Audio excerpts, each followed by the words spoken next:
Market లో invest చేసి మీ డబ్బులు డబుల్ చేసుకోవాలనుకుంటున్నారా? సుందరరామిరెడ్డి గారి లైవ్ సెమినార్ కి అటెండ్ అవ్వండి. నమస్తే రమ్మగారు. నమస్తే జయ. రమ్మగారు, మన గురించి మనం ఏం తెలుసుకుని ఉండాలండి? మన గురించి మనకు అన్నీ తెలియాలి జయ. అన్నీ తెలియాలి కదా. మన శక్తియుక్తులు, ఆ, మన బలాలు, మన బలహీనతలు, మన భయాలు, మన అనుమానాలు అన్నీ తెలియాలి. ఖచ్చితంగా తెలియాలండి.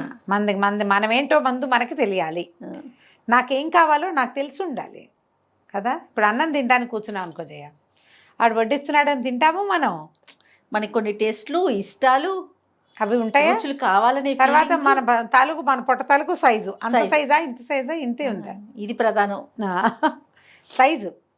దీంతో పాటు మన అరుగుదల, మనకు అది ఎంత మటుకు సూట్ అవుతుందో తెలియాలిగా. ఎంత మటుకు అన్నీ తెలుసుకోవాలి జయ. మనం ఏంటంటే చాలాసార్లు మనని గురించి మనం చాలా ఎక్కువ ఊహించుకుంటాం, అదొక సమస్య.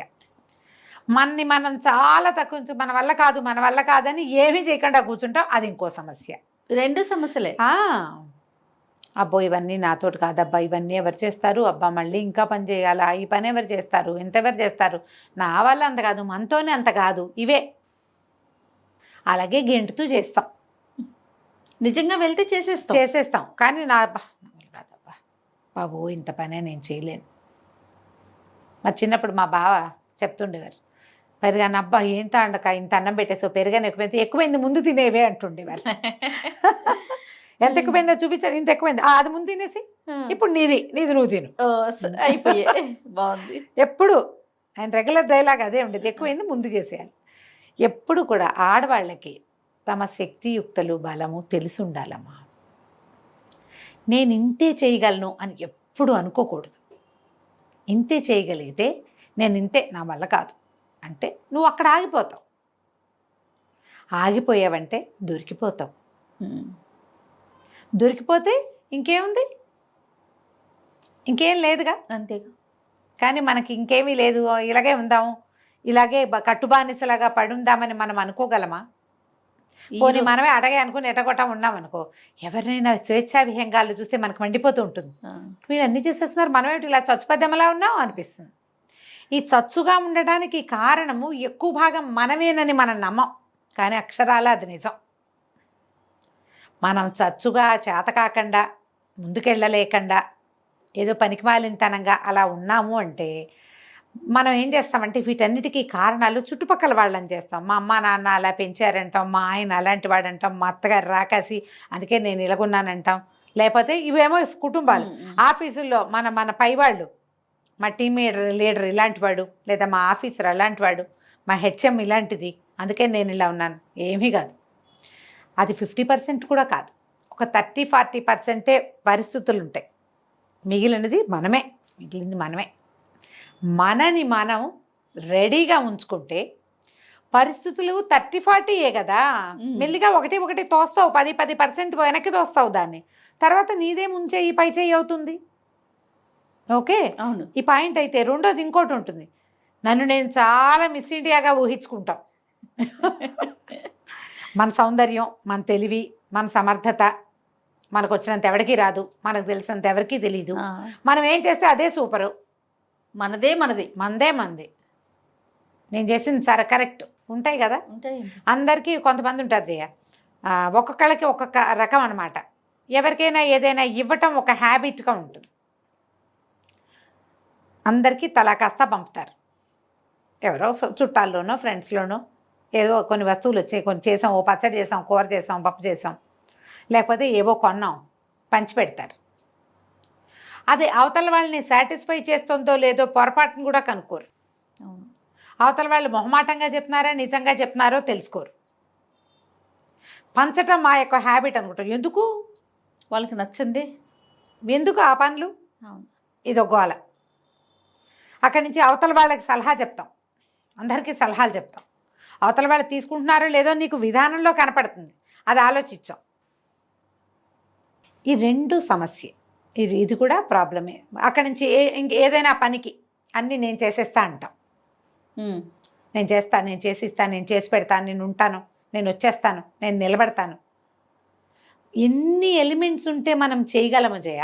మరి ప్రతిసారి చేయగలుగుతామా? చేయలేం కదా. పోనీ దానికోసం చాలా కష్టపడుతున్నాం అనుకో, తగిన విలువ లభించట్లేదని ఫీల్ అవుతాం. మనకి విలువ లభించని చోట సహాయాలు చేయొద్దు, లేదా విలువ ఆశించకుండా ఉండు.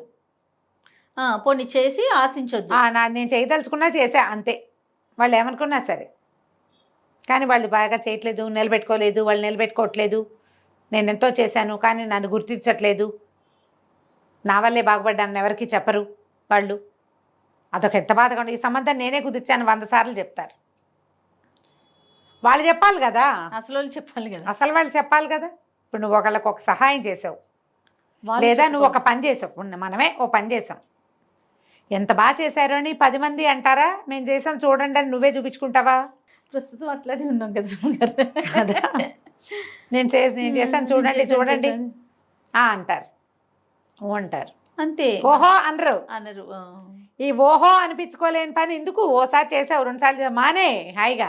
శక్తియుక్తులు తెలుసుకోండి. ఇప్పుడు మీకు అదైనా సరే సమస్యే, ఇదైనా సమస్య.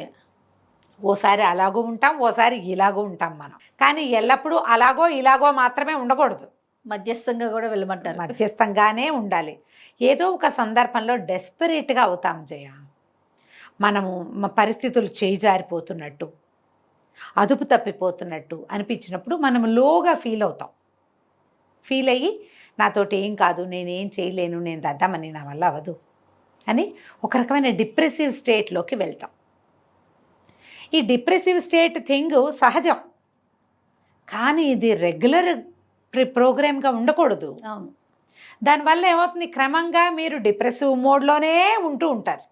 అది మీకు మంచిది కాదు, మీ ఆరోగ్యానికి మంచిది కాదు, మీ ఫ్యామిలీకి, మీ సమాజానికి అసలు మంచిది కాదు. డిప్రెసివ్ మోడ్లో ఎప్పుడు అన్నిటికీ ప్రతిదానికి డీలా పడిపోవటం, ప్రతిదానికి మొహం వెళ్ళాడేయటం, ప్రతిదానికి ఏడ్చి మొత్తుకోవటం, మోటివేట్ అవ్వకపోవటం, ఇది మంచిది కాదు. ఇవన్నీ మీకు మానసిక సమస్యలకి దారితీస్తాయి. ఈ డీమోటివేట్ అయిపోవటము, లేదా డిప్రెసివ్ మోడ్లో ఉండడము, వీటితోటి ఏమవుతుంది, పీరియడ్స్ అలాంటివన్నీ డిస్టర్బ్ అయిపోతాయి జయ. హార్మోన్స్ డిస్టర్బ్ అవుతాయి, తద్వారా ఆరోగ్యం పాడవుతుంది. కరెక్ట్ అండి. మీ ఆరోగ్యం పాడైతే మీరు ఒకరే కాదమ్మా, ఒక స్త్రీ ఆరోగ్యం మీద వాళ్ళ కుటుంబం ఆధారపడి ఉంటుంది. ఎప్పుడు డిమోటివేట్ అయిపోవటము వాటిలోకి వెళ్ళబోకండి. ఎప్పటికప్పుడు మనం మోటివేట్ చేసుకో, ఎవడు చేయడు, మనమే చేసుకుందాం అంతే. మనమే హైలెస్సా అని వెళ్ళాలి ముందుకి. వస్తాయి, ఇలాగే వస్తుంది. ఏం చేయాలో అర్థం కాదు, ఏం చేస్తే ఏమవుతుందో అసలు అర్థం కాదు. కానీ ఏదో ఒక దాన్ని చూసి మోటివేట్ అవ్వాలి, ఎవరో ఒకళ్ళతో మాట్లాడి ముందుకెళ్ళాలి. మిమ్మల్ని దిగలాగేసేవాళ్ళు కాకుండా కొంచెం బూస్టప్ చేసి, ఇలాగే ఉంటుంది జీవితం, ముందుకెళ్ళు. ఏదో స్వీట్ తిను, ఓ ఐస్ క్రీమ్ తిను, కాసేపు బయటికి నడిచేళ్ళు, 4 వాక్ చేయి, ఎవరితో నా ఫ్రెండ్స్తో మాట్లాడు, మోటివేట్ అవ్వు, ముందుకెళ్ళు అని చెప్పే వాళ్ళని చూడండి. మిమ్మల్ని కాలు పుచ్చుకుని కిందకి లాగేసే జనాలు ఎవరైనా మీ సమాజంలో ఉంటే తుచ్చు, వాళ్ళతో వదిలేయండి వాళ్ళని. ఎప్పుడైనా వాళ్ళే హలో అనాలి, మీరు మాత్రం హలో అనదు. వాళ్ళు హలో అన్నప్పుడు అనండి, మీరే పనిమాల ఫోన్ చేసి మళ్ళీ ఇంకా కిందకి వెళ్ళిపోయే ప్రోగ్రాం పెట్టద్దు. అక్కడి నుంచి ఇంకొకటి ఉంటుంది, నువ్వు తోపువి, నువ్వు తురుంవి అని మిమ్మల్ని రెచ్చగొట్టే వాళ్ళు ఉంటారు. అవును రాము గారు, చాలా మీకంత మీలాంటి వాళ్ళు మీరే. నువ్వు ఏమైనా చేసేయగలవు, నువ్వు ముందుండు అని తోసే వాళ్ళు ఉంటారు. నిన్ను తోస్తున్న వాళ్ళు ఎందుకు ముందులేరా ఓసారి ఆలోచించు. కరెక్ట్. అవునా పాయింట్? ఈ తోసి వినోదం చూద్దాం అనుకుంటున్నారా? నిన్ను ముందుకు తోసి వాళ్ళు ఏదైనా ఆశిస్తున్నారా? ఇది ఆలోచించండి. అలాంటిది ఏం లేకపోతే పర్వాలేదు. కొంతమంది ఉంటారు అట్లా, మన హైలెస్సా అంటూ ఉండేవాళ్ళు, వాళ్ళే అంటుంటారు, మనం అనక్కర్లా, మన పడవని వాళ్ళే తోస్తారు. కానీ మీరు తోయబడద్దు. What is me, what I want, ఈ 2 మీకు తెలియాలి. తెలీదు, ఇప్పుడే ఆలోచిస్తున్నారు మనం మాట్లాడుతుంటే. ఇప్పుడు ఆలోచించండి, అసలు నేనేం చేయగలను, నేను అది చేస్తా, ఇది చేస్తా. ఓ 10 మంది వస్తే వంట చేయగలవా నువ్వు? ఓ 25 మంది ఒక గ్రూపుని మేనేజ్ చేయగలవా? ఆర్గనైజ్ చేయగలవా? ఒక 4 మంచి మాటలు చెప్పి అవతల వాళ్ళకి అర్థమయ్యేలా చేయగలవా? ఎవరినైనా మోటివేట్ చేయగలవా? ఎవరికైనా నచ్చ చెప్పగలవా? కనీసం నీ పిల్లలకైనా. ఏదైనా విపత్కర పరిస్థితి వస్తే హ్యాండిల్ చేయగలవా క్వశ్చన్స్ వేసుకో. అవును అవును ఎస్ ఎస్ ఎస్ అన్నీ ఐ క్యాన్ అని ఆన్సర్లు వస్తే నువ్వు 80% చేయగలవు. నా వల్ల కాదు నా వల్ల కాదు నా వల్ల కాదు ఇవేవి నేను చేయలేను అని వస్తే నువ్వు డిప్రెషన్ దారిలోకి వెళ్ళిపోతున్నట్టు నీకు నువ్వే 20 మార్కులు వేసుకుని ముందుకు దోసుకో. అంతే. ప్రతి వాళ్ళు మన వెనకాల మన చేతులు పెట్టుకుని తోసుకోవాలమ్మా ముందుకి. తప్పదు. నువ్వు పరిగెత్తి పైకి వెళ్ళి పతాకాన్ని అంటుకుంటాను అనకూడదు, కింద చతికిలబడి నేలకు అంటుకుపోతాను అని అనకూడదు. నువ్వు పతాకాన్ని అందుకోగలవు, జీవితం బాగుంటుంది నీకు ట్రై చేస్తేనే. తప్పకుండా. సరిగ్గా ఆలోచించండి. మొదట మిమ్మల్ని మీరు తెలుసుకుంటే ఇందులో మీ తప్పులు మీకు తెలుస్తాయి, మీ పొరపాట్లు, మీ తొందరపాట్లు. అప్పుడు ఏదైనా దిద్దుకోవాల్సిన కరెక్ట్ చేసుకుందాం. మీరే ఒక టీం లీడర్గా ఉండొచ్చు కదా ఒక సంస్థకి. ఇప్పుడు నువ్వు CEO ఇక్కడే ఉన్నావు, అప్పుడప్పుడు నీకు కూడా కరెక్షన్స్ అవసరపడతాయి కదా. 100% అవసరం రమ్మగారు. ఈ కరెక్షన్ వల్ల 99 కాదు 100% అవసరం. ఈ కరెక్షన్స్ వల్ల ఏమవుతుంది, సంస్థ ముందుకెళ్తుంది, అంతే. నీతో పాటు ఉన్న గుంపంతా ముందుకెళ్తుంది. వాళ్ళలో ఎవరికైనా ఇంకో 10,000 జీతం ఎక్స్ట్రా ఇప్పించగలిగితే అంతకంటే ఏం కావాలి కదా. దానికి మనం ఎవరినైనా కరెక్ట్ చేయాలంటే ఫస్ట్ బేసిక్ కరెక్షన్ మన దగ్గర ఉండాలి కదా. మన దగ్గర ఉండాలి. ఇలా ఆలోచించండి, మిమ్మల్ని మీరు బూస్టప్ చేసుకోండి, మరీ బూస్ట్ ఎక్కువ తాగేయకండి. సూపర్.